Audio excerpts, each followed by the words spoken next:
ஒரு செவ்வகத்தின் நீளம் மற்றும் அகலம் 4:7 என்ற விகிதத்தில் உள்ளன. அதன் சுற்றளவு 88 சென்டிமீட்டர் எனில் அந்த செவ்வகத்தின் பரப்பளவு எவ்வளவு அப்படின்னு சொல்லிட்டு IBPS BO ப்ரிலிம்ஸில் 2019 கேட்கப்பட்ட கேள்வி. ஒரு செவ்வகத்தோட நீளம் அகலம் கொடுத்துட்டாங்க, 4:7 அப்படிங்கிற ரேஷியோவில் இருக்குது.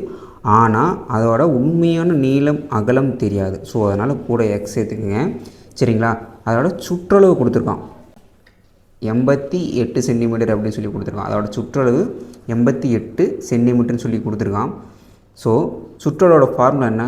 2 × L + B = 88ங்களா? எல்லும் பியும் நமக்கு தெரியும். 2 × 4x + 7x = 88ங்களா? இரண்டையும் ஆட் பண்ணுங்கள். 11x = 88ன்னு சொல்லி வருமா? டைரெக்டாக கேன்சல் பண்ணோம் அப்படின்னா 44. 11x = 44. 11 44 கேன்சல் பண்ணால் 4 டைம்ஸ் x = 4 அப்படின்னு சொல்லி நமக்கு கிடச்சிருக்குங்களா? ஸோ இந்த எக்ஸோட வேல்யூ எடுத்துகிட்டு வந்து இங்கே போட்டோம் அப்படின்னா உண்மையான நீளம் அகலம் நமக்கு கிடச்சிரும்.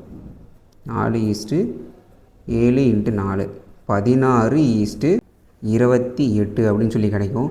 ஸோ அப்புறம் என்னென்னு கேட்டிருக்கான்னு பார்த்தீங்கன்னா பரப்பளவு எவ்வளோ அப்படின்னு சொல்லி கேட்டிருக்கான். Area formula L × B.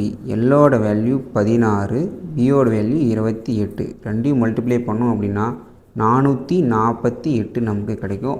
Option C தான் நமக்கான விடை. இதே மாதிரி மாடல் உங்களுக்கு ஒரு சம் கொடுக்குறேன், மறக்காமல் ட்ரை பண்ணி பாருங்கள். ஒரு செவ்வகத்தின் நீளம் மற்றும் அகலம் 4:7 என்ற விகிதத்தில் உள்ளன. அதன் சுற்றளவு 44 சென்டிமீட்டர் எனில் அந்த செவ்வகத்தின் பரப்பளவு என்ன? இதுதான் உங்களுக்கான கேள்வி. பார்த்த உடனே ஆன்சர் பண்ணலாம். மறக்காமல் கமெண்ட் பண்ணிவிட்டு அப்படியே நம்மளை ஃபாலோ பண்ணிவிடுங்க. தேங்க்யூ.